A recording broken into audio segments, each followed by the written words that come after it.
Tonight we slow down time and return to an age of quills, candlelight, and quiet whispers of revolution. But don't worry, this is not a tale of battles or noise. This is the soft side of a loud story, a 3-hour journey through one of history's most defining moments, told gently, carefully, and slowly, just enough to help you drift into restful sleep. So settle in and let the American Revolution unfold like a bedtime story. Before the American Revolution began, the colonies went through more than a century of slow development. There were no major uprisings, no declarations of independence, and no organized resistance. People were focused on survival, trade, and building communities. This chapter covers the early colonial period, from the founding of Jamestown in 1607 to the end of the French and Indian War in 1763. In 1607, English settlers arrived in Virginia and established Jamestown. The location was chosen for defense, but it had poor drinking water and was surrounded by marshland. Many settlers died from disease and starvation. They were not well prepared for farming or building, and relied heavily on supplies from England and trade with Native American tribes. Eventually, tobacco farming became the main source of income. It was labor-intensive and required large amounts of land. This led to the expansion of plantations and the use of indentured servants and later enslaved Africans. Jamestown survived, but life remained difficult. Other colonies followed. Massachusetts was settled by Puritans seeking religious freedom. Maryland was founded as a haven for Catholics. Pennsylvania was created by Quakers who promoted tolerance. Each colony had its own rules, economy, and culture. By the late 1600s, the colonies were growing steadily. Towns developed along rivers and coasts. Roads were rough and travel was slow. Most people lived in small houses made of wood. Heating came from fireplaces, and lighting was provided by candles or oil lamps. Farming was the main occupation. Families grew crops like corn, wheat, and tobacco. Livestock included chickens, pigs, and cows. Trade expanded, with ships carrying goods between the colonies, the Caribbean, and Europe. Items like sugar, rum, and cloth were common. Education was limited. Some children learned to read and write at home or in small schools. Colleges like Harvard were founded, but only a few attended. Religion played a central role in daily life, with regular church attendance and strict moral codes in some communities. Entertainment was simple. People held community gatherings, played music, and told stories. There were no newspapers at first, but letters and pamphlets circulated. Most colonists worked from sunrise to sunset and had little free time. Each colony had its own government, usually with a governor appointed by the British Crown and a local assembly elected by landowners. These assemblies made laws and managed local issues. However, final authority rested with Britain. The British government mostly allowed the colonies to govern themselves, a policy known as salutary neglect. As long as trade continued and taxes were paid, Britain did not interfere much. This gave colonists a sense of independence even though they were still officially under British rule. In the mid-1700s, Britain and France fought over territory in North America. This conflict became known as the French and Indian War. Native American tribes joined both sides depending on their interests. The war was fought in forests, along rivers, and near forts. It lasted nearly a decade and cost Britain a lot of money. George Washington gained early military experience during this war, although he made mistakes and lost battles. Britain eventually won and gained control of more land. However, the war left Britain in debt. To recover costs, the British government began taxing the colonies more directly. This marked the beginning of tension between Britain and the American colonies. After the war, Britain passed laws like the Sugar Act and the Stamp Act to raise revenue. These laws affected trade and required colonists to pay taxes on everyday items. Many colonists were unhappy, especially since they had no representatives in the British Parliament. Protests began, mostly in the form of boycotts and public meetings. Pamphlets and speeches criticized British policies. Some colonists began to question their loyalty to Britain, although most still considered themselves British subjects. Between 1607 and 1750, the American colonies changed from small settlements into a network of growing communities. People worked hard, built towns, and developed local governments. They lived under British rule, but managed many of their own affairs. The French and Indian War and the taxes that followed created the first serious disagreements between Britain and the colonies. These events didn't cause a revolution yet, but they set the stage for what would come next. In the following chapter, we'll look at how these tensions grew and how tea, taxes, and protests began to push the colonies toward rebellion. Chapter 2. Taxation without much excitement, 1760-1767. The years between 1760 and 1767 were not marked by dramatic battles or loud protests. Instead, they were shaped by slow changes in policy, quiet frustration, and a growing sense of separation between Britain and its American colonies. The French and Indian War had ended, and Britain was trying to recover financially. The colonies, meanwhile, were adjusting to new rules and taxes that didn't feel fair. This chapter explains how those taxes were introduced, how colonists responded, and how the idea of resistance began to take shape. In 1760, King George III came to the throne. He was young, serious, and determined to strengthen Britain's control over its empire. The British government was facing a large debt from the war with France, and officials believed the American colonies should help pay for it. After all, British soldiers had fought to protect colonial territory. From Britain's point of view, it was reasonable to expect the colonies to contribute, but the colonies didn't see it that way. Most colonists believed they had already paid their share by sending troops and supplies during the war. They also believed that only their local assemblies had the right to tax them. The idea of no taxation without representation wasn't just a slogan, it was a principle many colonists felt strongly about. They had no representatives in the British Parliament, so they saw new taxes as unfair and illegal. The first major tax law was the Sugar Act of 1764. It lowered the tax on imported molasses but increased enforcement. British officials began cracking down on smuggling and required merchants to keep detailed records. This made trade more difficult and expensive. The act also taxed other goods like wine, coffee, and textiles. Merchants were frustrated, and many colonists saw it as a sign that Britain was becoming more controlling. The Sugar Act didn't cause widespread protests, but it did raise concerns. People began writing pamphlets and letters criticizing the law. Newspapers published articles questioning Britain's authority. The idea that the colonies should have more control over their own affairs started to spread.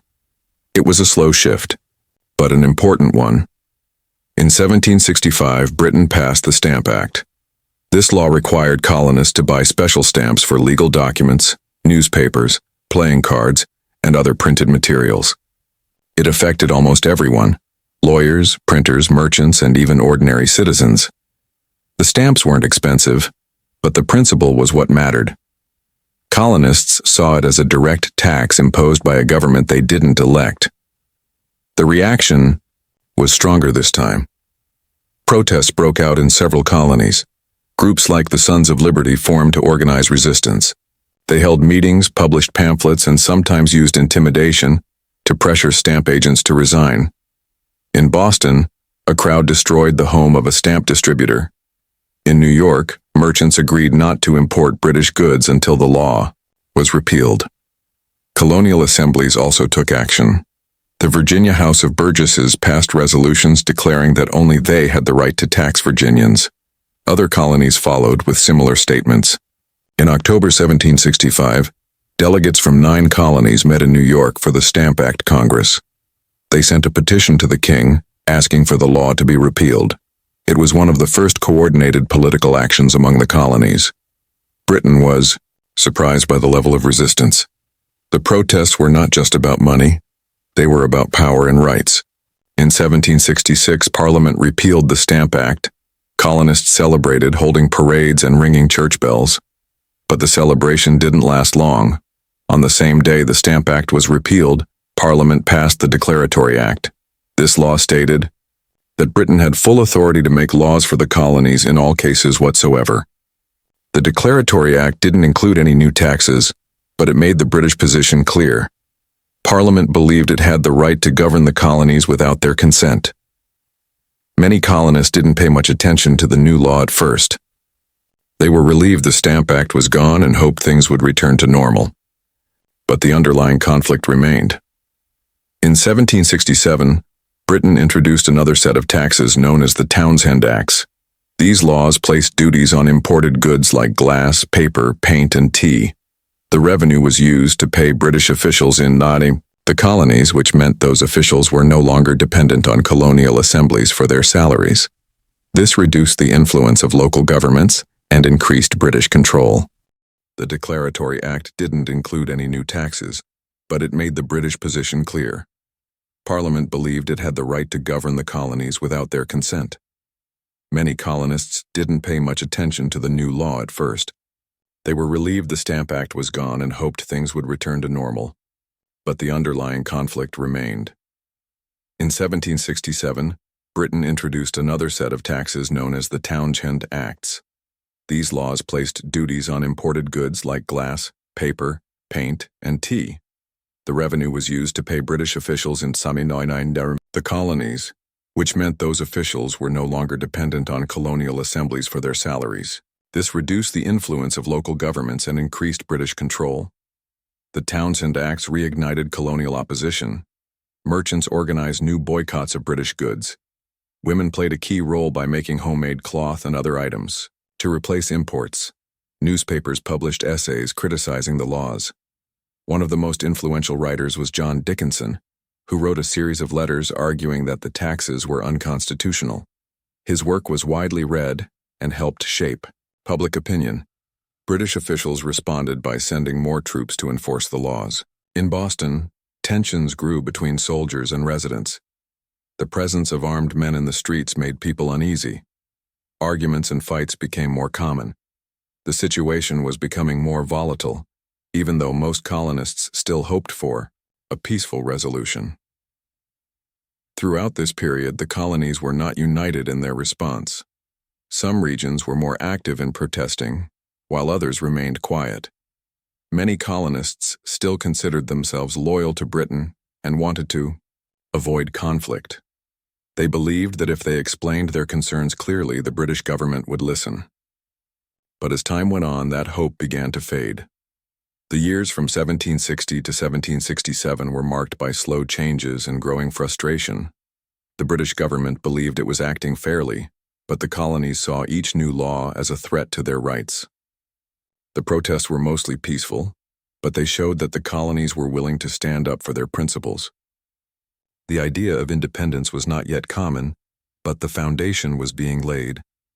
Colonial leaders began to emerge during this time.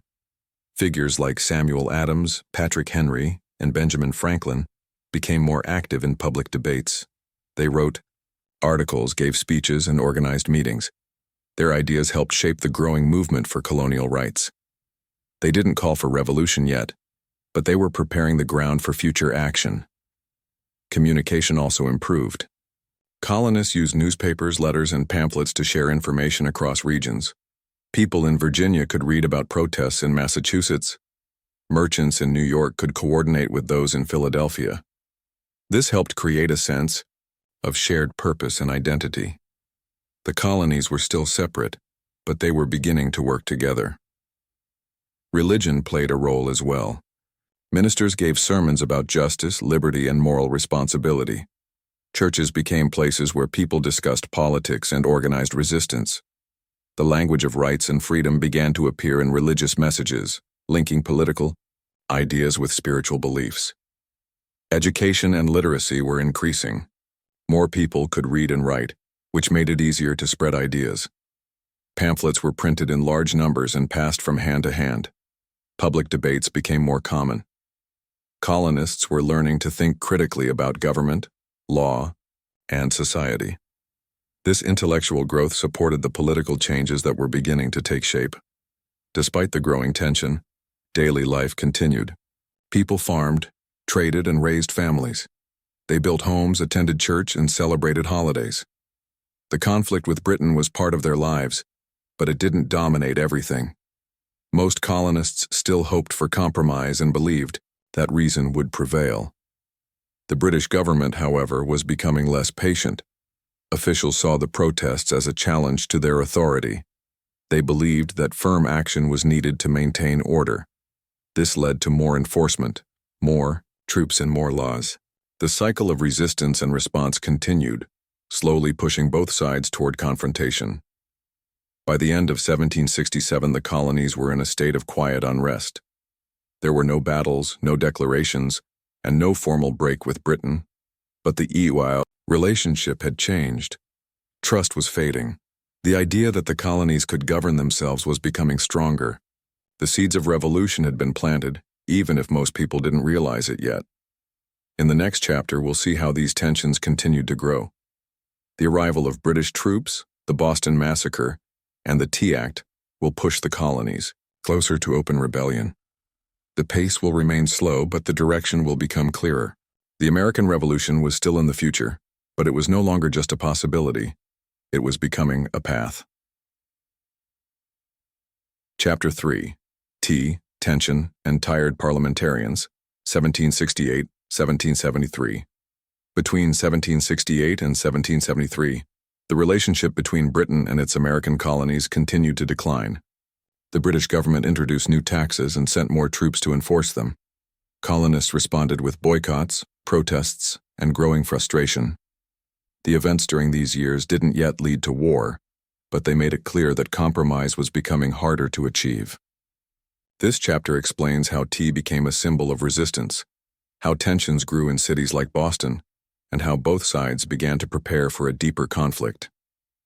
In 1767, Britain had passed the Townshend Acts, which placed taxes on imported goods, like glass, paper, paint, and tea. The revenue from these taxes was used to pay British officials in the colonies. This reduced the influence of colonial assemblies and increased British control. Many colonists saw this as a threat to their self-government. They responded with boycotts and protests. By 1768, resistance was growing. Merchants in major cities agreed not to import British goods. Women played a key role by making homemade cloth and other items to replace imports. These efforts were called non-importation agreements. They were peaceful, but effective. British exports to the colonies dropped, and Parliament took notice. In Boston, tensions were especially high. The city was a center of trade and political activity. British officials believed they needed to restore order. In October 1768, they sent troops to occupy the city. Soldiers marched through the streets, set up camps, and patrolled public areas. Many residents were unhappy with their presence. Arguments and fights became common. The presence of troops in Boston created a sense of unease. Soldiers competed with locals for jobs and housing. They were seen as a symbol of British oppression. Newspapers published stories about conflicts between soldiers and citizens. Political leaders used these stories to build support for resistance. In March 1770, a confrontation between colonists and British soldiers led to violence. A crowd gathered near the customs house in Boston. People shouted insults and threw snowballs. The soldiers, feeling threatened, opened fire. 5 colonists were killed. The incident became known as the Boston Massacre. The event shocked many people. Paul Revere created an engraving that showed British soldiers firing into a peaceful crowd. It was widely distributed and helped shape public opinion. The reality was more complicated, but the image was powerful. It turned the Boston Massacre into a symbol of British cruelty. British officials tried to calm the situation. They withdrew most troops from Boston and put the soldiers involved on trial. John Adams, a respected lawyer and future president, defended them. He believed in the right to a fair trial.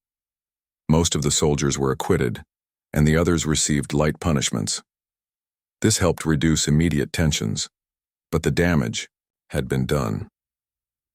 In 1770, Parliament repealed most of the Townshend duties except for the tax on tea. They kept the tea tax to show that they still had the right to govern the colonies. Many colonists continued to boycott British tea. They drank smuggled Dutch tea or brewed herbal alternatives. Tea became more than a beverage. It became a Political statement. Over the next few years, resistance continued in quieter ways. Colonists formed committees of correspondence to share news and coordinate actions. These committees helped build unity across the colonies. They allowed leaders in different regions to stay informed and work together. The idea of a shared American identity was beginning to take shape. In 1773, Britain passed the Tea Act. This law allowed the British East India Company to sell tea directly to the colonies without paying certain taxes. The goal was to help the struggling company and reduce the price of tea. However, the act still included the tax on tea, and many colonists saw it as a trick. The Tea Act gave the East India Company a monopoly on tea sales in the colonies. Local merchants were cut out of the trade. This angered many people, especially in port cities. They saw it as another example of Britain favoring its own interests over colonial rights. In response, colonists organized protests. Ships carrying tea were turned away from ports in New York and Philadelphia. In Charleston, the tea was unloaded but stored in warehouses and never sold. In Boston, the situation escalated. Governor Thomas Hutchinson insisted that the tea be unloaded and the tax paid. Protesters demanded that the ships leave without unloading. The standoff lasted for weeks. On December 16, 1773, a group of men disguised as Mohawk Indians boarded the ships and dumped 342 chests of tea into Boston Harbor. This event became known as the Boston Tea Party. The protest was carefully planned and carried out without violence. The men damaged only the tea and avoided harming the ships. They swept the decks afterward to show discipline. The message was clear. The colonies would not accept taxation without representation. The Boston Tea Party shocked British leaders. They saw it as a direct challenge to their authority. Parliament responded with a series of laws known as the Coercive Acts or the Intolerable Acts. These laws were designed to punish Massachusetts and restore order. The Coercive Acts included several measures. The Boston Port Act closed the harbor until the tea was paid for. The Massachusetts Government Act reduced the power of local assemblies. The Administration of Justice Act allowed British officials accused of crimes to be tried in Britain. The Quartering Act required colonists to house British soldiers. These laws angered colonists across the continent.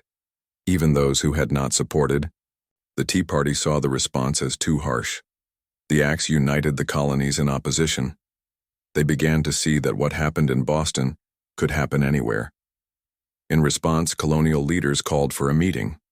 In 1774, delegates from 12 colonies gathered in Philadelphia for the First Continental Congress. They discussed how to respond to the coercive acts and how to protect their rights. They agreed to continue boycotts and sent a petition to the king. They also began preparing for possible conflict. Although the First Continental Congress took place after the events of this chapter, its roots were planted during these years. The Tea Act, the Boston Tea Party, and the Coercive Acts pushed the colonies closer to unity and resistance. The idea of revolution was still not dominant, but it was becoming more acceptable. During this period, many colonists still hoped for reconciliation. They believed that if they explained their concerns clearly, Britain would listen. They wanted to remain part of the empire but with more control over their own affairs.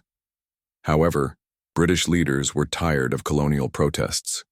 They believed that firm action was necessary to maintain order. The years from 1768 to 1773 were marked by growing tension and important turning points. The Boston Massacre and the Boston Tea Party were not large-scale events, but they had a big impact. They changed how people saw the conflict and made it harder to return to the way things had been. Colonial leaders continued to organize and communicate.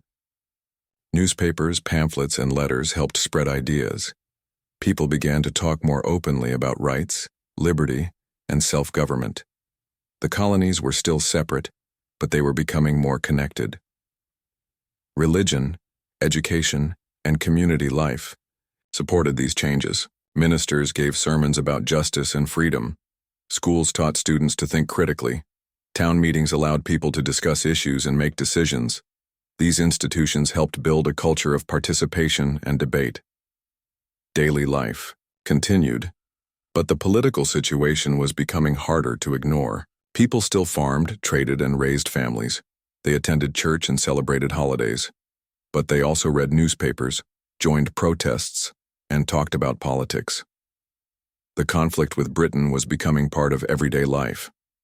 By the end of 1773, the colonies were no longer just protesting taxes. They were questioning the entire system of British rule. The idea of independence was still rare, but it was no longer unthinkable. The next steps would be more serious. The colonies were preparing for a future that might include war. Chapter 4. The Road to Rebellion, 1774-1775. By 1774, the American colonies had experienced years of rising tension with Britain. The protests against taxes, the Boston Tea Party, and the harsh response from Parliament had changed the relationship between the colonies and the Crown. Many colonists still hoped for peace, but more were beginning to believe that serious action was needed. This chapter explains how the colonies moved from protest to preparation, and how the first steps toward war were taken. After the Boston Tea Party in December 1773, British leaders were determined to punish Massachusetts. In early 1774, Parliament passed the coercive acts which colonists called the Intolerable Acts.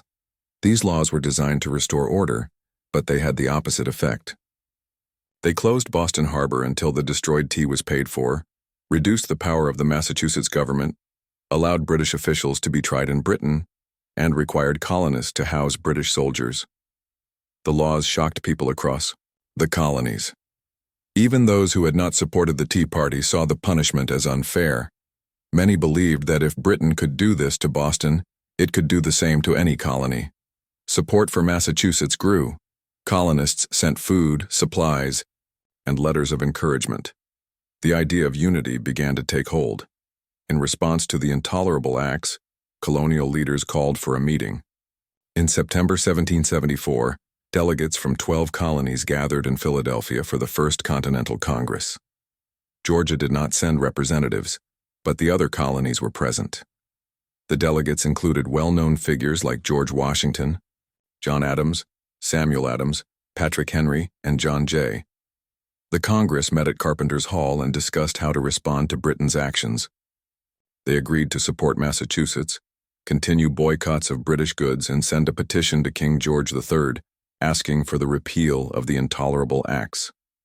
They also agreed to meet again if their concerns were not addressed. The Congress did not call for independence, but it marked a major step toward cooperation.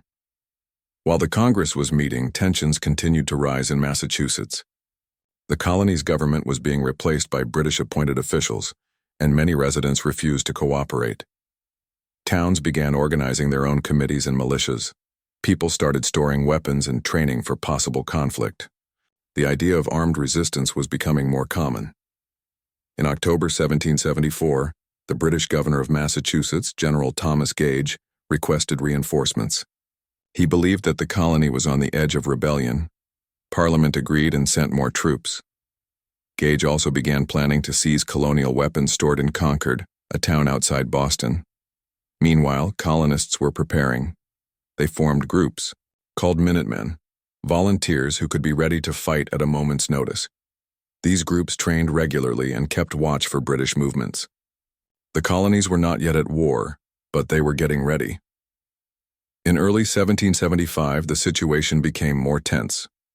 British officials received reports that colonists were stockpiling weapons and gunpowder. Gage decided to act. On the night of April 18, 1775, he sent about 700 soldiers to march to Concord and destroy the supplies.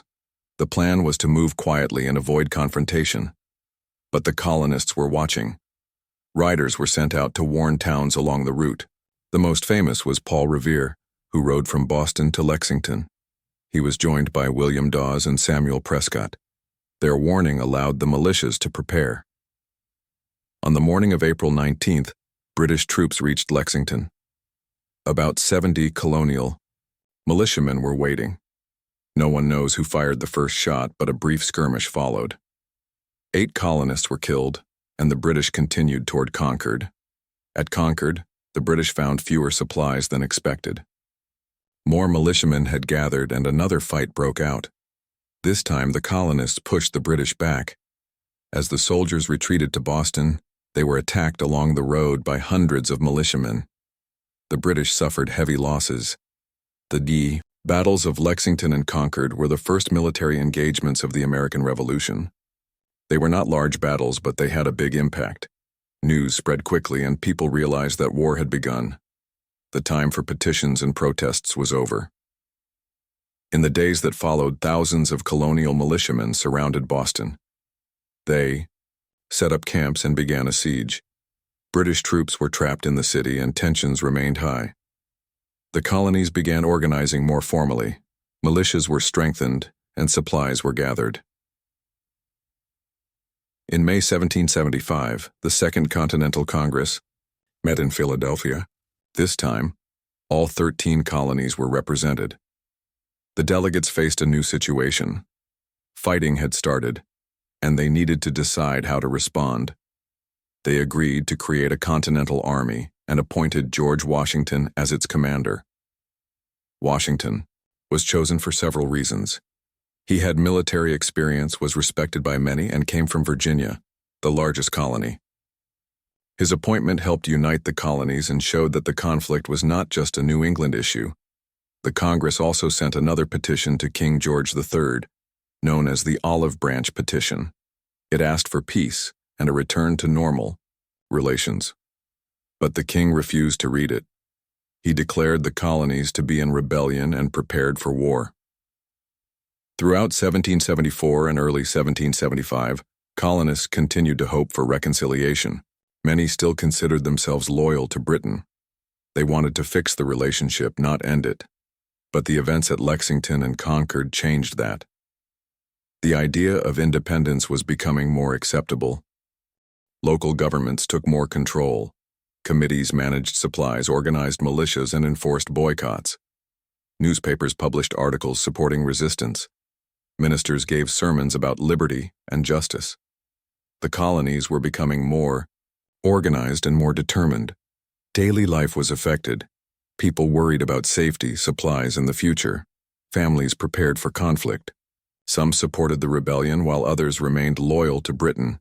These divisions created tension within communities. But overall, support for resistance was growing. The road to rebellion was not straight or fast. It was shaped by years of frustration, slow changes, and careful planning. The colonists did not rush into war. They tried petitions, boycotts, and meetings. But when those failed, they were ready to fight. By mid-1775, the colonies were no longer just protesting. They were building armies, organizing governments, and preparing for a long struggle. The American Revolution had begun, even if independence had not yet been declared. In the next chapter, we'll see how the war developed. The Siege of Boston, the Battle of Bunker Hill, and the Declaration of Independence will show how the colonies moved from resistance to revolution. The pace will remain slow and steady, but the direction will be clear. Chapter 5. A War of Waiting, 1775-1776. By the middle of 1775, the American colonies were no longer just protesting British policies. Armed conflict had begun, and the colonies were preparing for a long struggle. But the early months of the war were not filled with constant battles. Instead, they were marked by waiting, planning, and slow movement. This chapter explains how the war began to take shape, how George Washington took command, and how the colonies moved closer to declaring independence. After the battles of Lexington and Concord in April 1775, thousands of colonial militiamen surrounded Boston. British troops were trapped inside the city and the siege began. The colonists built camps, dug trenches, and waited. Supplies were gathered, and more volunteers arrived. It was not a fast-moving situation. Both sides were cautious and unsure of what would happen next. In May 1775, the Second Continental Congress met in Philadelphia. All 13 colonies were represented. The delegates faced a new reality. Fighting had started, and they needed to organize a response. They agreed to create a Continental Army and appointed George Washington as its commander. Washington was chosen for several reasons. He had military experience from the French and Indian War, was respected by many, and came from Virginia, the largest colony. His appointment helped unite the colonies and showed that the conflict was not just a New England issue. Washington accepted the role and left for Boston to take command. Meanwhile, colonial forces continued to surround the city. On June 17, 1775, the British decided to break the siege by attacking colonial positions on Breed's Hill, near Bunker Hill. The colonists had built fortifications there and were prepared to defend them. British troops marched up the hill in formation, facing musket fire from behind earthworks. The battle was intense. The colonists held their ground through 2 waves of attacks. On the 3rd attempt, the British broke through, but only because the colonists ran out of ammunition. The British won the battle but suffered heavy losses. More than 1,000 soldiers were killed or wounded. The colonists lost fewer men but were forced to retreat. The Battle of Bunker Hill showed that the colonists could fight effectively. It boosted morale and proved that the war would not be easy for Britain. It also made British leaders more determined to crush the rebellion. They sent more troops and began planning a larger campaign. George Washington arrived in Boston in July 1775. He found a group of enthusiastic but poorly trained soldiers. The camps were disorganized, supplies were limited, and discipline was weak. Washington began the slow process of turning the militias into a professional army. He introduced rules, organized units, and improved training. It was not glamorous work, but it was necessary. The siege of Boston continued for months. Both sides waited. The British stayed inside the city, relying on supplies brought by sea. The colonists maintained their positions, hoping to force a surrender. Skirmishes occurred, but there were no major battles. It was a war of patience. During this time, the Continental Congress continued to meet. They managed supplies, raised funds, and sent diplomats to seek support. They also debated the future. Some delegates still hoped for reconciliation with Britain. Others believed independence was the only option. The discussions were long and difficult. In October 1775, the colonies launched an invasion of Canada. They hoped to gain support from French Canadians and weaken British control. 2 expeditions were sent, one led by Richard Montgomery and the other by Benedict Arnold. The journey was hard. The terrain was rough, the weather was cold, and supplies were scarce. Montgomery captured Montreal, but Arnold's force struggled through the wilderness. They reached Quebec in December and joined Montgomery for an attack. The battle failed. Montgomery was killed, Arnold was wounded, and the remaining troops retreated. The invasion of Canada was a setback, but it showed the colonies were willing to take risks. Back in Boston, Washington faced a challenge. He needed cannons to break the siege. In January 1776, Colonel Henry Knox led a mission to bring artillery from Fort Ticonderoga in New York. The journey was long and difficult. Knox used sleds and oxen to move dozens of cannons over snowy terrain. It took weeks, but he succeeded. With the new artillery in place, Washington prepared to act. In March 1776, he ordered troops to occupy Dorchester Heights, a hill overlooking Boston. They built fortifications and positioned cannons. The British realized they were vulnerable. Rather than risk another costly battle, they decided to leave. On March 17, 1776, British troops and loyalists evacuated Boston by ship. The colonists entered the city and took control. It was a major victory. The siege had lasted nearly a year, and the British had been forced to retreat. Washington's leadership had paid off. The victory in Boston boosted morale, but the war was far from over. British leaders planned to shift their focus to New York, a more strategic location. They began preparing a large invasion force.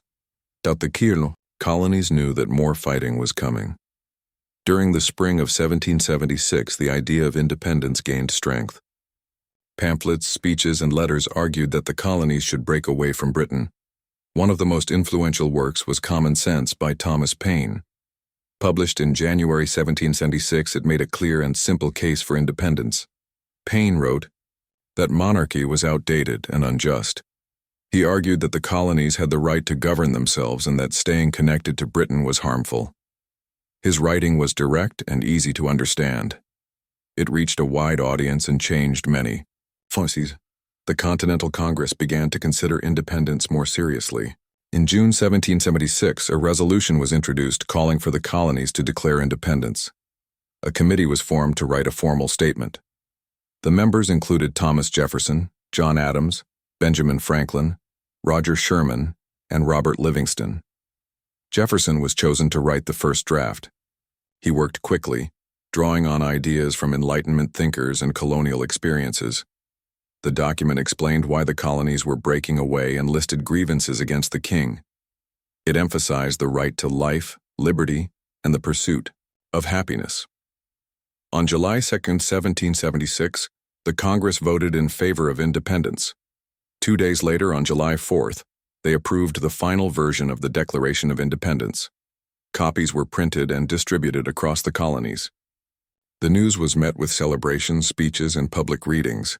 The Declaration of Independence marked a turning point. The colonies were no longer seeking compromise. They were now fighting for a new nation. The war had entered a new phase, and the stakes were higher. While political changes were happening, military preparations continued. Washington moved his army to New York, expecting a British attack. The city was important because of its location and access to waterways.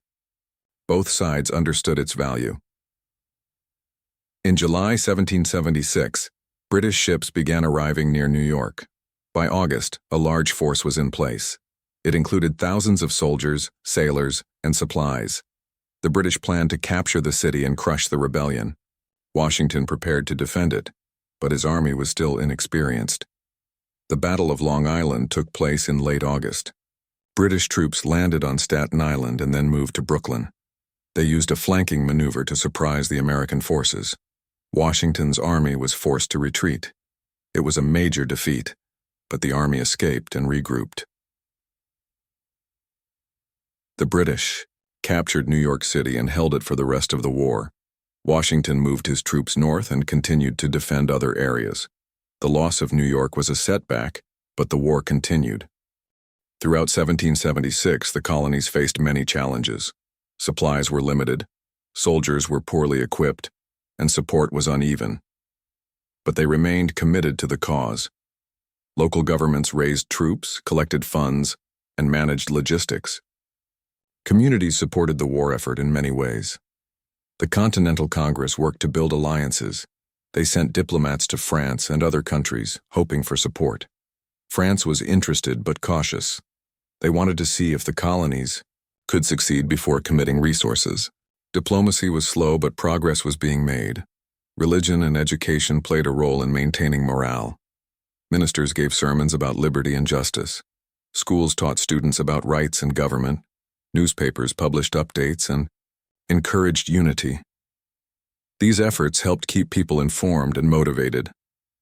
Daily life continued, but the war affected everything. Prices rose, goods became scarce, and families were separated.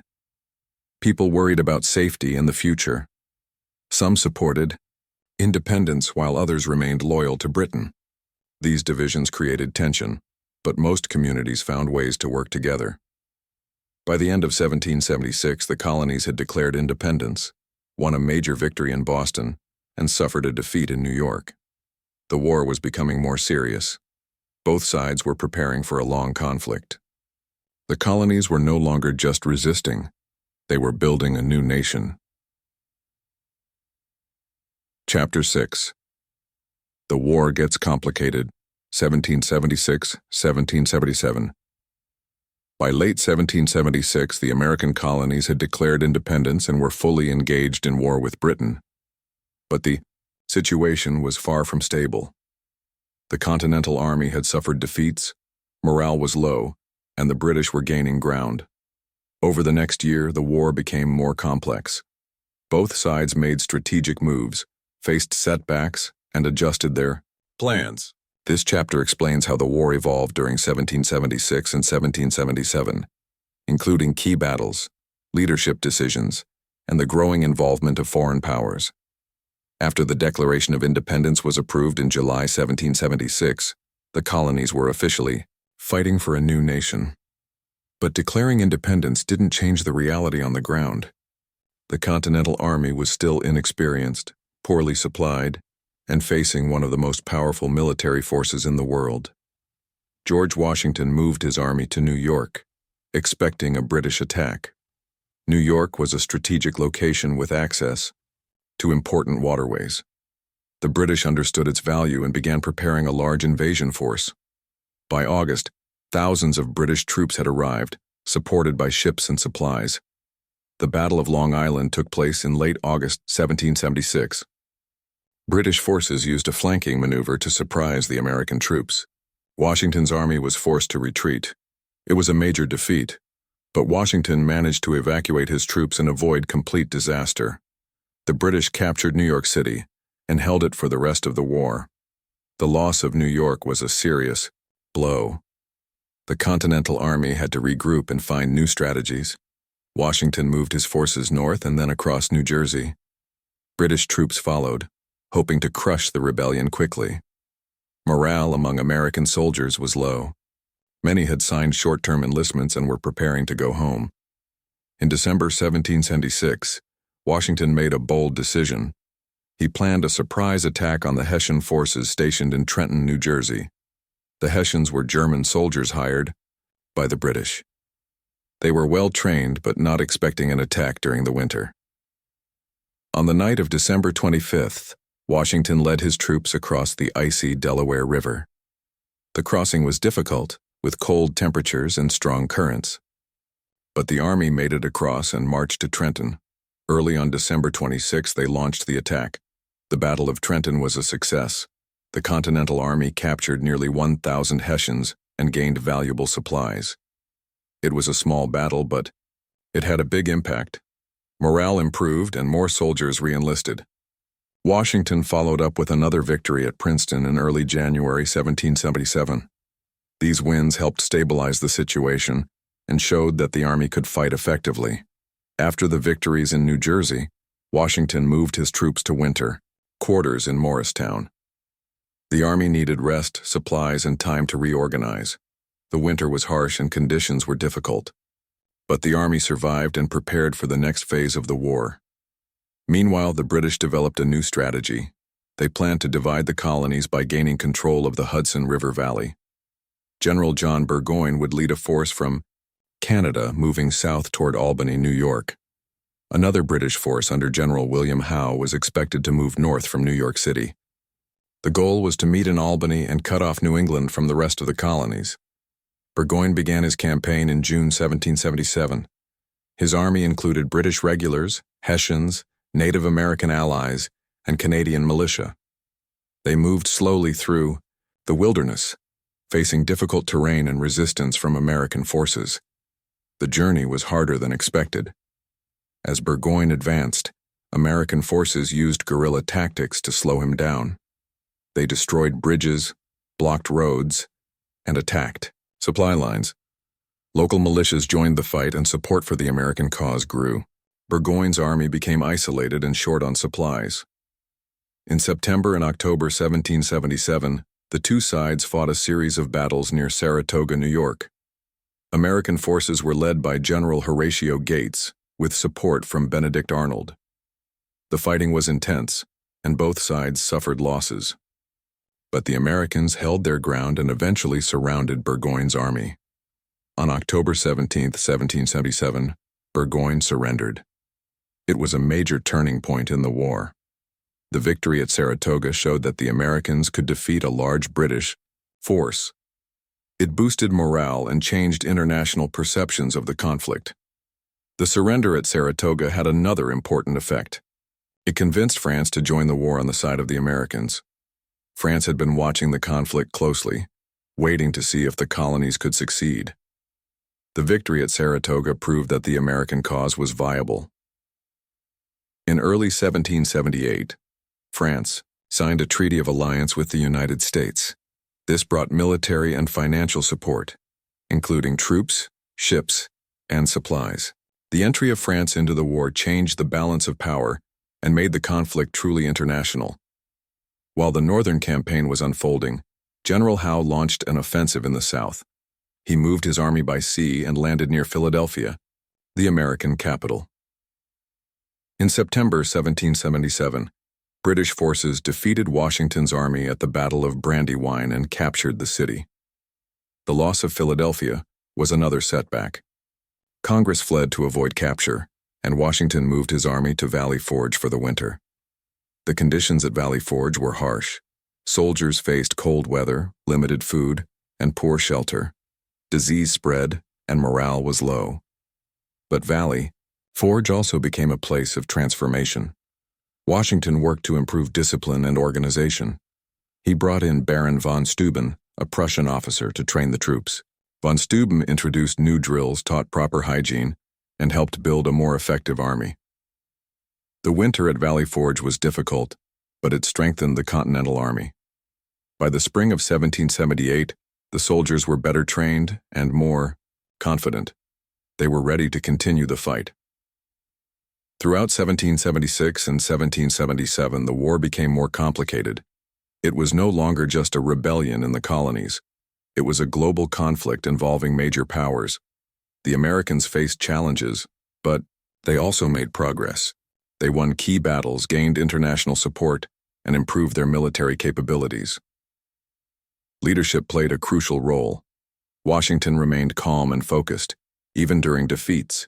He made careful decisions, avoided unnecessary risks, and kept the army together. Other leaders like Gates, Arnold, and Greene contributed to the war effort in different ways. Communication and coordination improved. Congress worked to manage supplies, raise funds, and maintain alliances. Local governments supported the war effort. Communities provided food, clothing, and volunteers. The colonies were becoming more unified and more determined. Daily life continued, but the war affected everything. Prices rose, goods became scarce, and families were separated. People worried about safety and the future. Some supported independence, while others remained loyal to Britain. These divisions created tension, but most communities found ways to work together. Religion, education, and public debate helped maintain morale. Ministers gave sermons about liberty and justice. Schools taught students about rights and government. Newspapers published updates and encouraged unity. These efforts helped keep people informed and motivated. The war was far from over, but the events of 1776 and 1777 showed that the American cause was strong. The colonies had declared independence, survived defeats, and won important victories. They had gained a powerful ally and built a more capable army. Chapter 7. Valley Forge and the Winter of Waiting, 1777-1778. By the end of 1777, the American Revolution had entered a difficult phase. The Continental Army had won a major victory at Saratoga, but had also lost Philadelphia to British forces.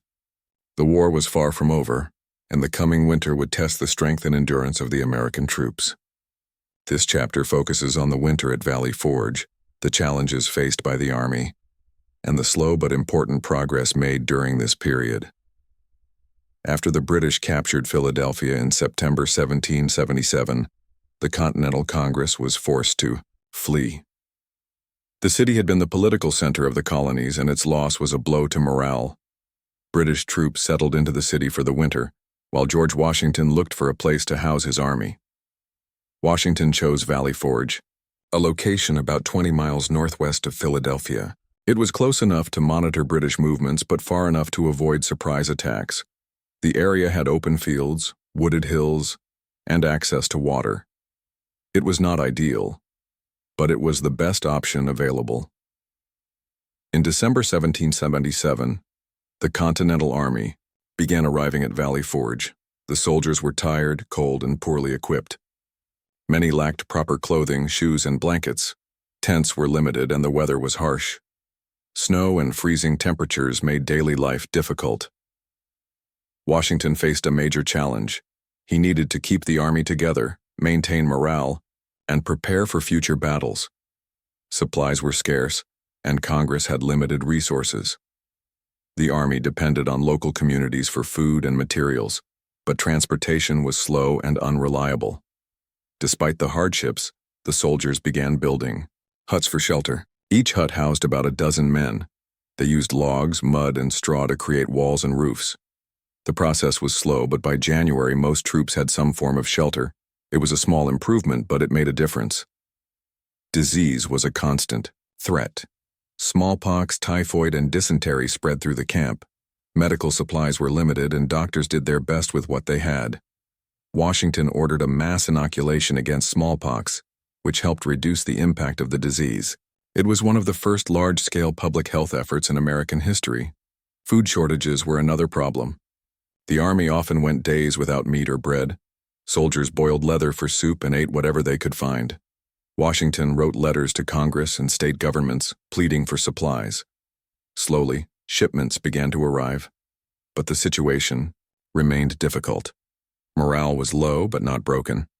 Soldiers supported each other, shared resources, and found ways to stay busy. They repaired equipment, trained, and wrote letters home. Officers worked to keep spirits up and maintain discipline. Washington visited the troops regularly, showing concern and leadership. One of the most important developments at Valley Forge was the arrival of Baron Friedrich von Steuben.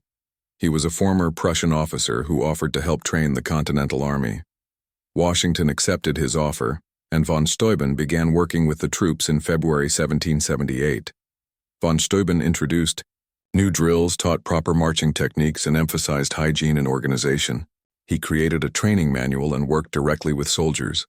His methods were clear, practical, and effective. The army began to improve in discipline and performance.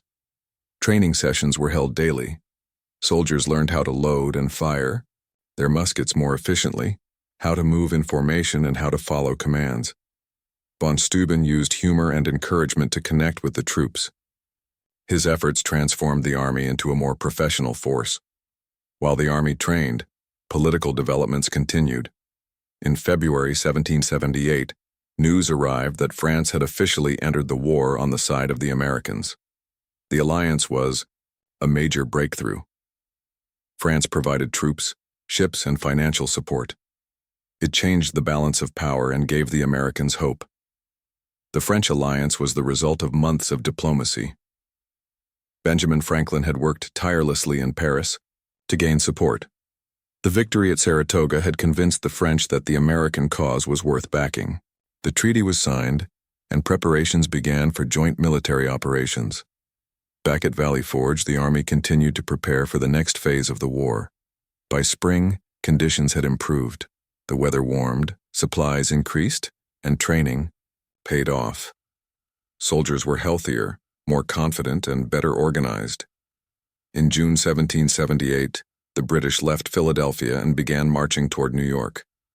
Washington saw an opportunity and moved his army to intercept them. The two sides met at the Battle of Monmouth in New Jersey. It was a long and hot battle, fought in extreme heat. Both sides claimed victory, but the Continental Army showed its improved strength. The battle marked the end of the Valley Forge period. The army had survived a harsh winter, overcome serious challenges, and emerged stronger. Washington's leadership, von Steuben's training, and the support of local communities had made a difference. Valley Forge became a symbol of endurance and resilience. It showed that the American cause could survive hardship and continue to grow. The experience helped unify the army and build a sense of purpose. It was not a dramatic moment, but it was a turning point.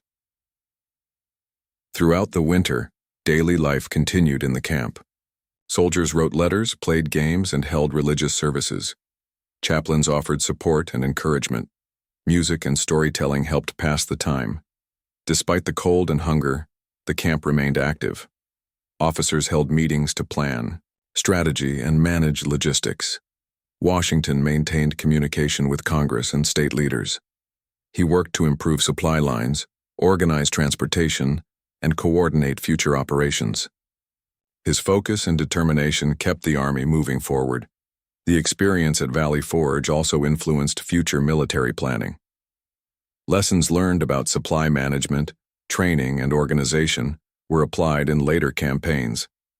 The army became more efficient and better prepared for long-term conflict. Outside the camp, civilians supported the war effort. Farmers provided food, blacksmiths repaired weapons, and women sewed clothing. Communities raised funds and sent supplies. The connection between the army and the public grew stronger. The winter also affected political thinking. Leaders began to see the need for a stronger central government to manage the war. Discussions about unity, cooperation, and national identity became more common. The idea of a United States was becoming more real. Religion played a role in maintaining morale. Ministers preached about sacrifice, justice, and hope. Soldiers attended services and found comfort in faith. Religious messages supported the cause and encouraged perseverance. Education and communication helped spread ideas. Newspapers published updates from the camp, letters from soldiers, and essays about liberty. People across the colonies learned about the challenges and successes at Valley Forge. It helped build support and understanding. By the end of the winter, the Continental Army had changed. It was no longer a loose group of militias.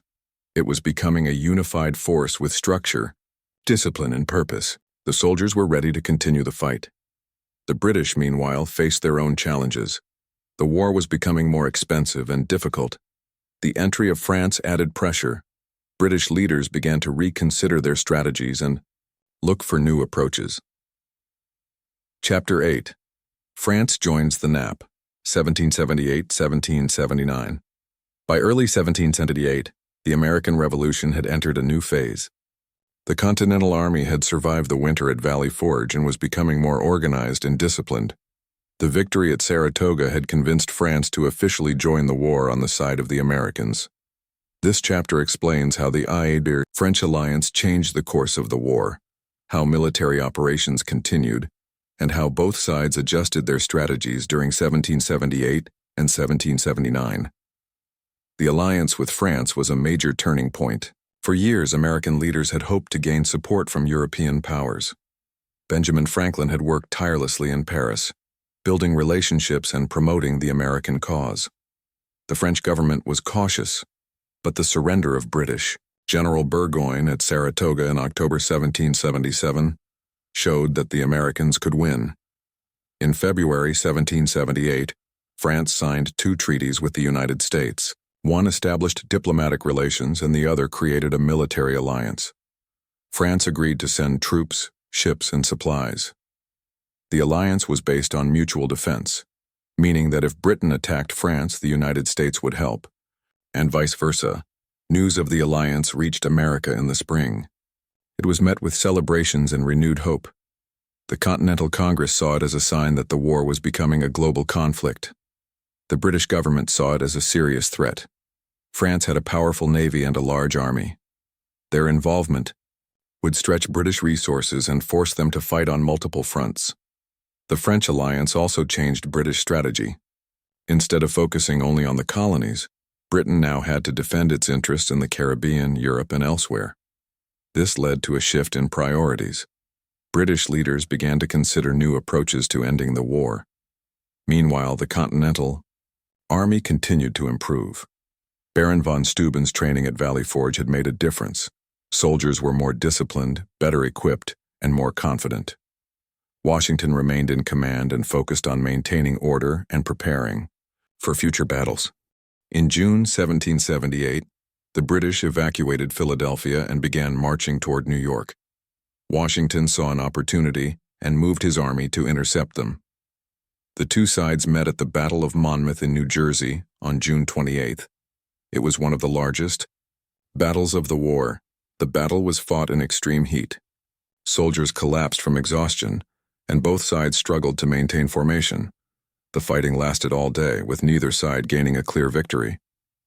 However, the Continental Army held its ground and showed its improved strength. Washington's leadership was praised, and the Army's performance boosted morale. After Monmouth, the war settled into a slower pace. The British remained in New York City, while the Americans held positions in New Jersey and upstate New York. Skirmishes continued, but there were no major battles for a while.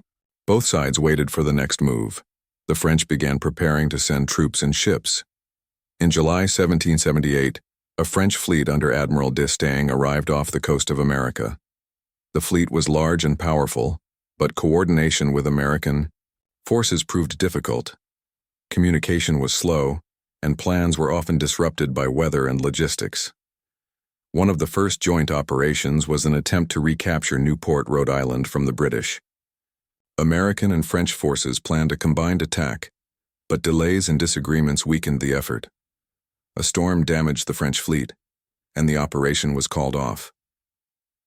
It was a disappointment, but both sides learned from the experience.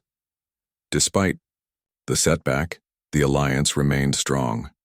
French support continued to grow, and more troops were promised. American leaders worked to improve coordination and prepare for future joint campaigns. The presence of French forces also forced the British to adjust their defenses. In 1779, military operations continued in various regions. In the north, American forces defended positions and conducted raids. In the south, the war began to shift. British leaders believed they could gain support from loyalists in the southern colonies and launched a new campaign. The southern strategy focused on capturing key cities and building loyalist militias. In December 1778, British troops captured Savannah, Georgia. It was a relatively easy victory, and they hoped it would lead to more support.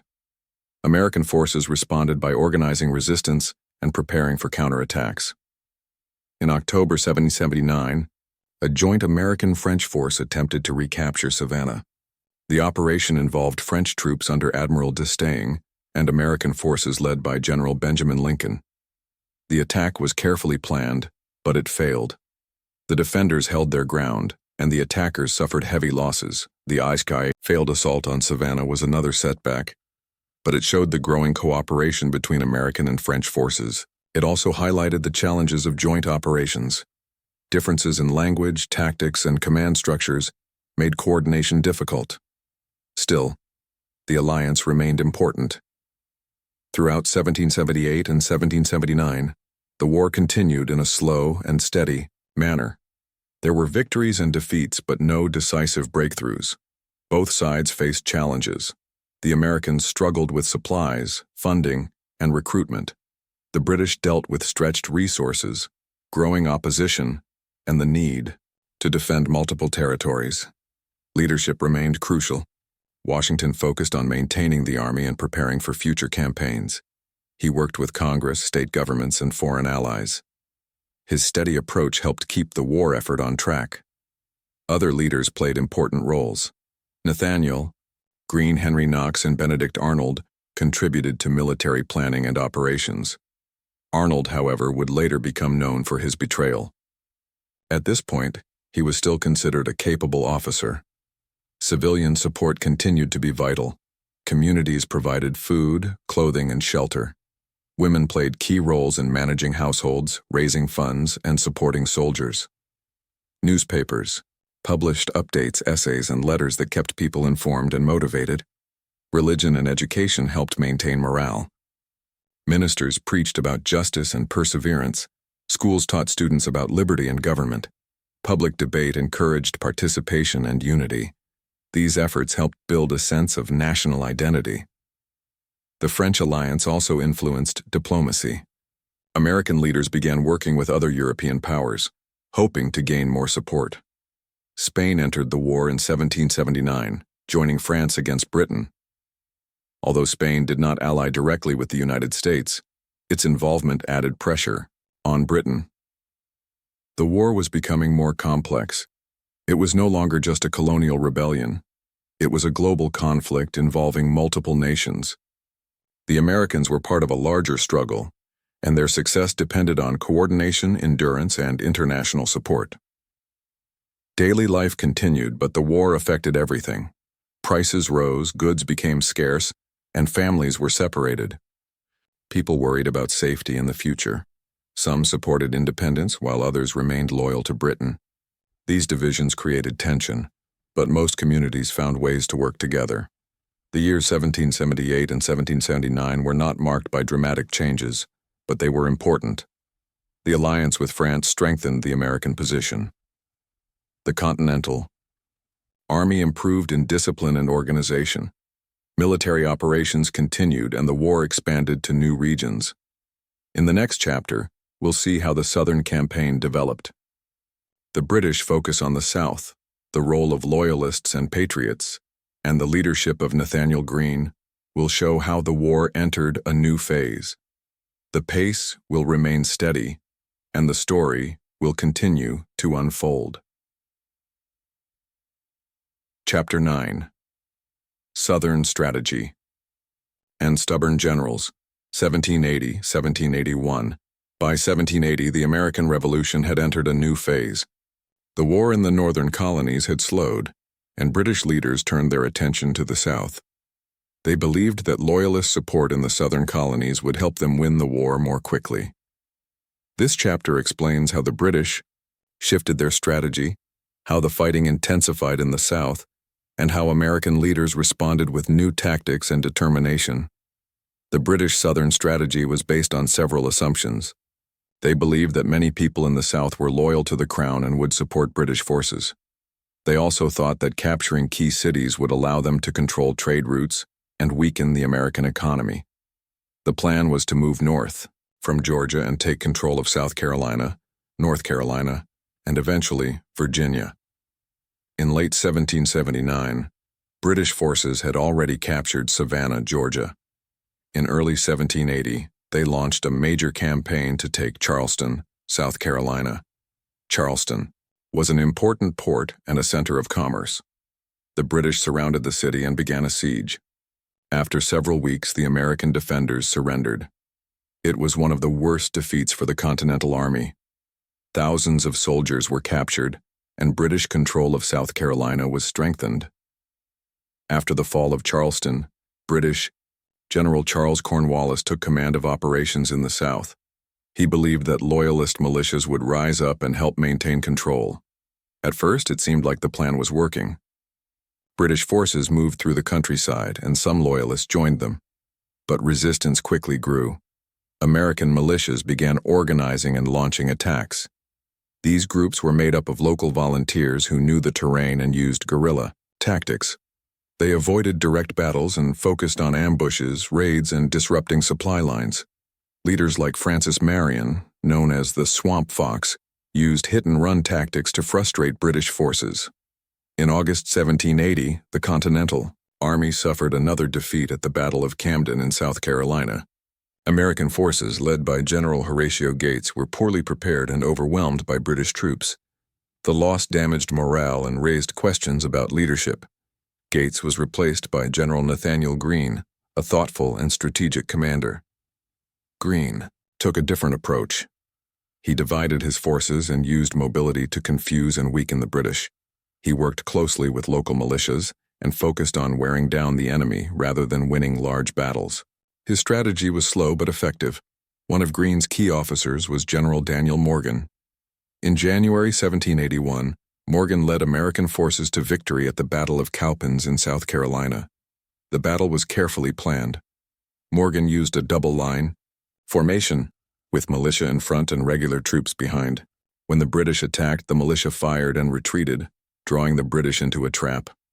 The American forces then counterattacked and won decisively. The victory at Cowpens was a turning point. It boosted morale and disrupted British plans. Cornwallis responded by chasing Greene's forces across North Carolina. The two armies moved through difficult terrain, with Greene avoiding direct confrontation.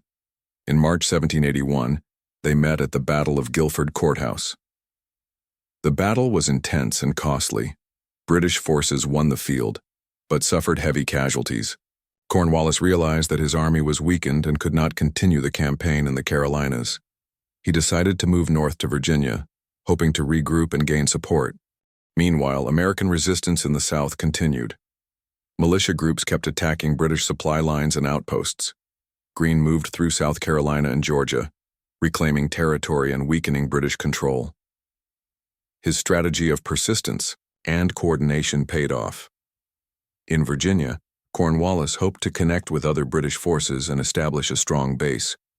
He chose Yorktown, a coastal town, as his position. He began building fortifications and preparing for a long stay. But American and French forces were already planning a response. George Washington saw an opportunity.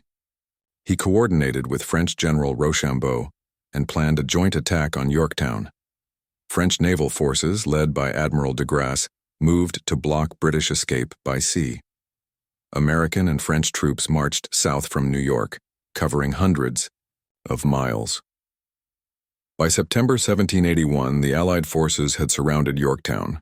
They began a siege, digging trenches and positioning artillery.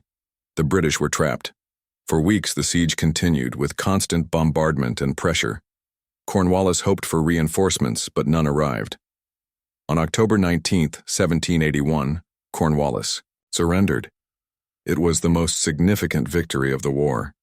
More than 7,000 British troops were captured. The surrender at Yorktown effectively ended major fighting in the American Revolution. The Southern campaign had been long and difficult. The British had hoped for loyalist support and quick victories. Instead, they faced determined resistance, strategic leadership, and growing international pressure. The American forces, supported by France, had adapted and overcome. Leadership played a key role. Nathanael Greene's strategy of mobility and persistence helped reclaim the South. Washington's coordination with French forces led to the final victory. Local leaders and militias provided essential support and kept the fight alive. Civilian involvement was also important. Communities provided supplies, shelter, and information. Women managed farms and businesses while men were away. Families endured hardship and uncertainty, but remained committed to the cause. Religion and education supported morale. Ministers preached about justice and perseverance. Schools taught students about liberty and government. Newspapers published updates and encouraged unity. These efforts helped build a sense of national identity. The war in the South showed the complexity of the conflict. It was not just battles between armies. It involved local communities, shifting loyalties, and long-term strategies. The Americans used knowledge of the land, flexible tactics, and strong leadership to overcome challenges. The surrender at Yorktown did not officially end the war, but it marked the beginning of the end. British leaders began negotiating peace, and American leaders prepared for the future. The colonies had fought for independence and were now close to achieving it. Chapter 10. The End, Finally, 1781-1783. By late 1781, the American Revolution was nearing its conclusion. The surrender of British General Cornwallis at Yorktown had changed everything. The war wasn't officially over, but the momentum had shifted. Britain began to reconsider its position, and American leaders started planning for peace. This chapter explains how the final years of the war unfolded, how negotiations progressed, and how the Treaty of Paris brought the conflict to an end. The surrender at Yorktown in October 1781 was the last major battle of the war. More than 7,000 British troops were captured, and morale in Britain dropped sharply. News of the defeat reached London in November. Political leaders debated what to do next. Some wanted to continue fighting, while others believed it was time to end the war. In America, the victory was celebrated, but the war wasn't over. British troops still occupied New York City, Charleston, and Savannah. Skirmishes continued, and the Continental Army remained active. George Washington kept his forces ready, unsure of what Britain would do next. Congress also remained cautious. They knew that peace would take time and that Britain might try to regain control. Diplomats were sent to Europe to begin negotiations. Benjamin Franklin, John Adams, and John Jay represented the United States. Their goal was to secure independence and favorable terms. Negotiations began in Paris in 1782. The process was slow and complex. Britain had to balance its interests in America, Europe, and the Caribbean. France and Spain were also involved, each with their own goals. The American diplomats worked carefully, building alliances and making compromises. One of the key issues was territory. The United States wanted recognition of its borders, including land west of the Appalachian Mountains. Britain was reluctant at first, but eventually agreed. Another issue was fishing rights. American fishermen wanted access to waters off Newfoundland. This was granted in the final agreement. The Treaty of Paris was signed on September 3, 1783. It officially ended the war and recognized the independence of the United States. The treaty included several important points. Britain acknowledged the United States as a free and independent nation. The boundaries of the United States were established, stretching from the Atlantic Ocean to the Mississippi River. American citizens were granted fishing rights off the coast of Canada. Both sides agreed to repay debts and return property taken during the war. Prisoners of war were to be released, and hostilities were to end. The treaty was a major achievement. It marked the formal end of the American Revolution and the beginning of a new chapter. The United States was now a sovereign nation, free to govern itself and make its own decisions. Back in America, the news was met with celebration. Bells rang, speeches were given, and people gathered to mark the occasion. Soldiers began returning home and communities started rebuilding. The war had lasted 8 years and had taken a heavy toll. Families were reunited, farms were restored, and life slowly returned to normal. George Washington played a key role in the transition. He remained in command until the treaty was finalized. In November 1783, British troops left New York City, and Washington entered the city with his troops. It was a symbolic moment, showing that the war was truly over.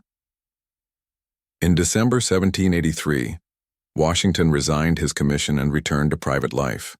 He believed in civilian control of the military and wanted to set an example. His decision was praised and helped establish a tradition of peaceful leadership. Washington's actions showed that the new nation would not be ruled by generals or kings. The end of the war brought new challenges. The United States had to build a government, manage its economy, and maintain unity. The Articles of Confederation were in place, but they had limitations. Congress had little power to raise taxes or enforce laws. Debates about the future of the government began. Veterans returned home with mixed experiences. Some were welcomed and honored, while others struggled to find work or support. Congress promised pensions, but funds were limited. Protests and petitions were submitted asking for fair treatment. The new government faced pressure to address these concerns. The economy was fragile, trade had been disrupted, and inflation was a problem. States printed their own money, leading to confusion and instability. Farmers faced debt and rising costs. Merchants worked to rebuild networks and restore commerce. Recovery was slow but steady. Social changes also emerged. The war had challenged traditional roles and ideas. Women had managed homes, farms, and businesses during the conflict. Some began to speak out for education and rights. The idea of equality gained attention, though progress was uneven. The issue of slavery remained unresolved. Some northern states began to abolish slavery, while southern states maintained the system.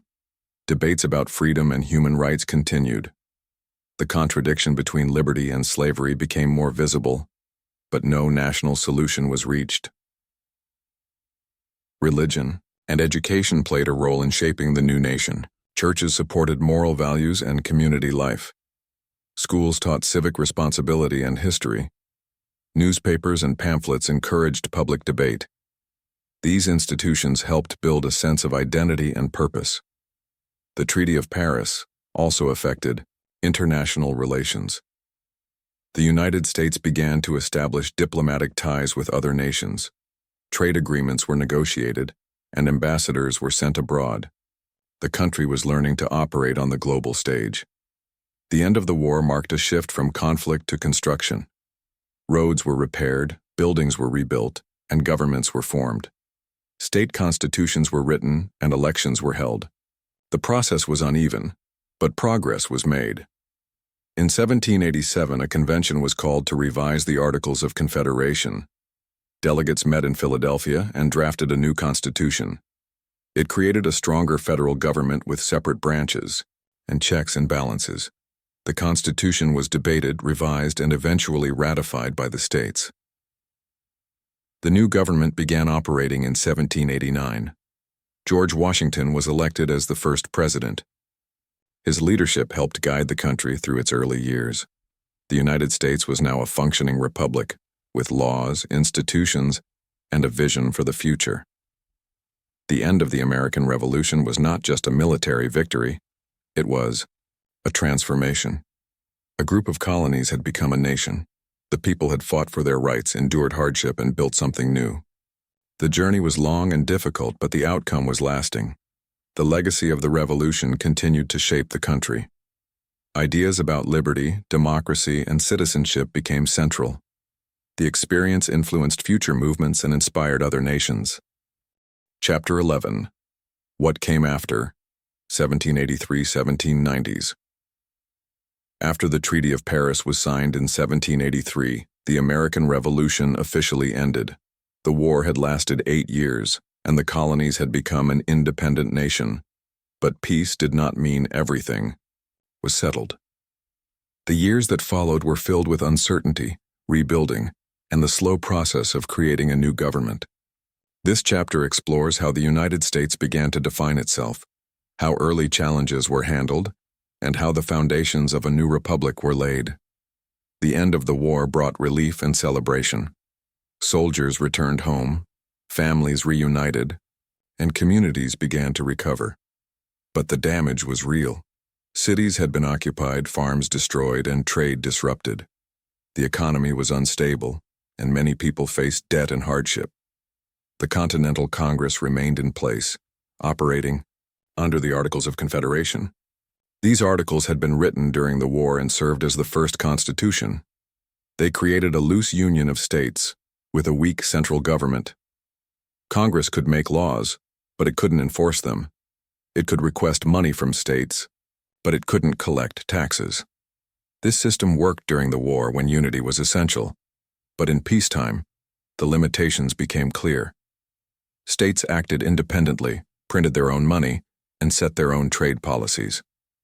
Disagreements were common, and Congress struggled to manage national issues. One of the biggest problems was debt. The war had been expensive, and the government owed money to soldiers, foreign allies, and domestic lenders. Congress had no reliable way to raise funds. Inflation increased, and economic instability spread. Farmers and merchants demanded solutions, but progress was slow. In 1786, frustration boiled over in Massachusetts. A group of farmers led by Daniel Shays protested high taxes and debt collection. They organized marches and tried to shut down courts. The state responded with force, and the rebellion was eventually stopped.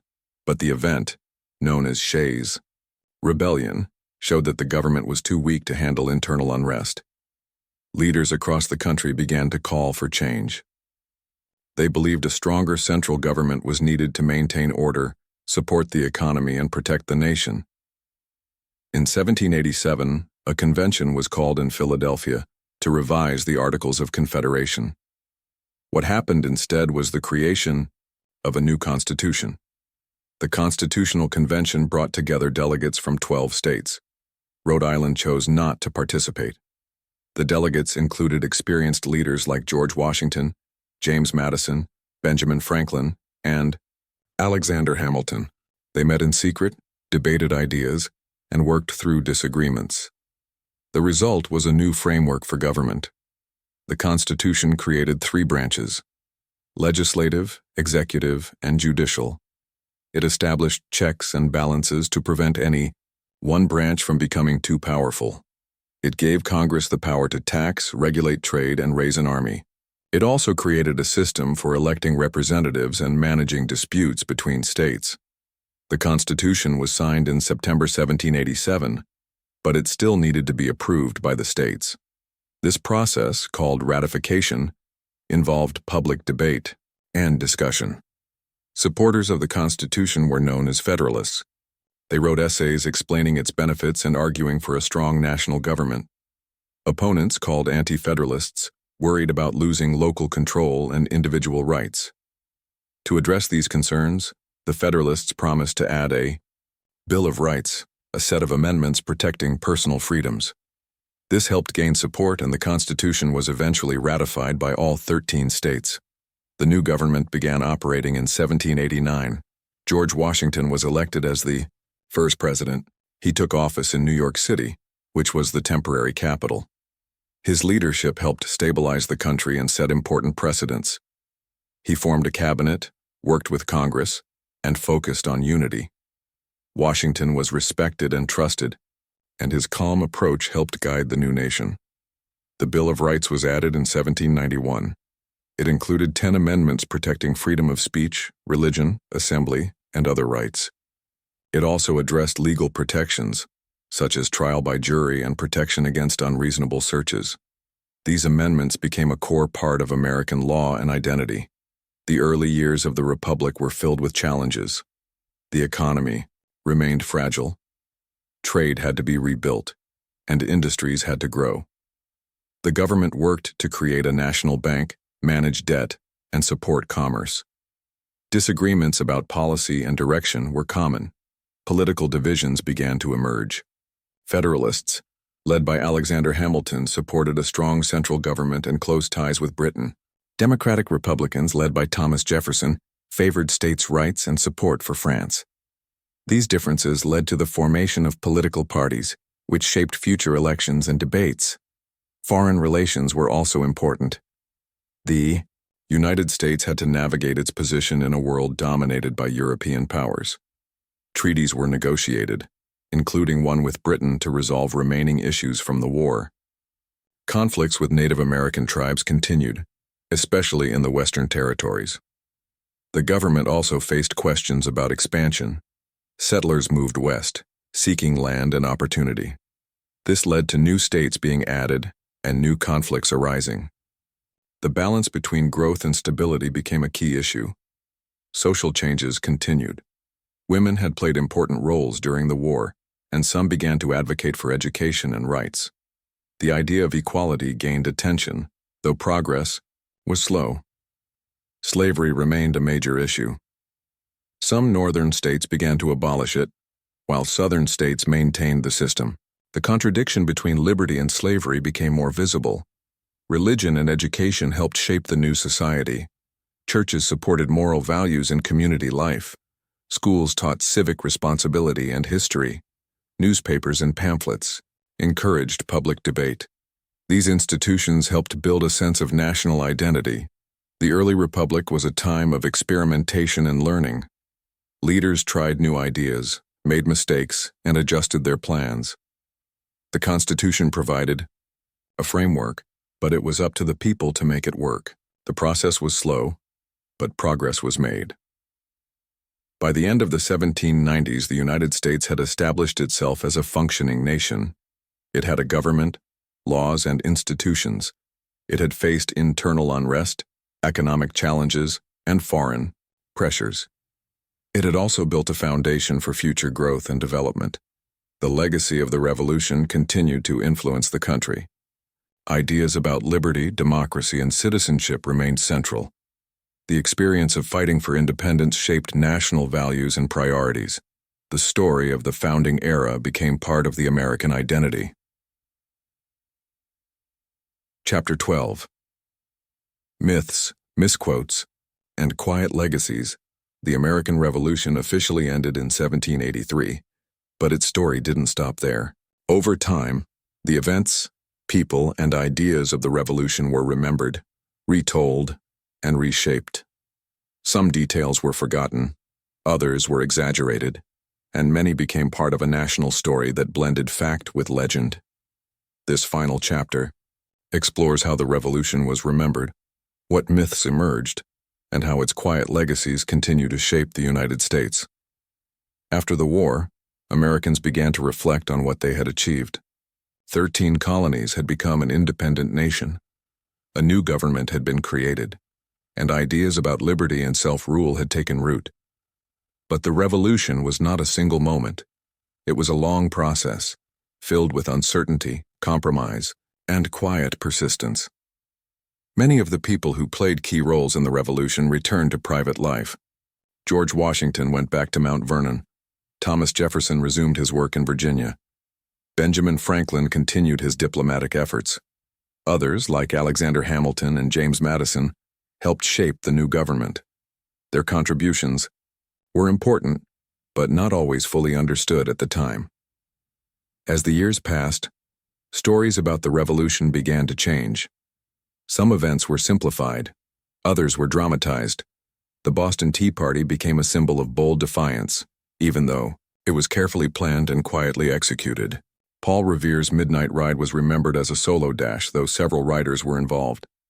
The signing of the Declaration of Independence was imagined as a single moment, though it took weeks to complete. These myths served a purpose. They helped create a shared identity. They gave people heroes to admire and stories to tell. They made history easier to understand and more inspiring. But they also left out important details and voices. Many people who contributed to the revolution were overlooked. Women played essential roles, managing homes, supporting soldiers, and spreading ideas. Figures like Abigail Adams, Mercy Otis Warren, and Deborah Sampson made lasting contributions. But their stories were often left out of early histories. Enslaved people also played a role. Some fought for the British in exchange for promises of freedom. Others joined the Continental Army. The revolution raised questions about liberty and equality, but slavery remained legal in many states. The contradiction between freedom and bondage was clear, but not resolved. Native American tribes faced difficult choices. Some supported the British, hoping to protect their lands. Others sided with the Americans. Many tried to stay neutral. After the war, they faced displacement and broken promises. Their role in the revolution was complex but often ignored in later accounts.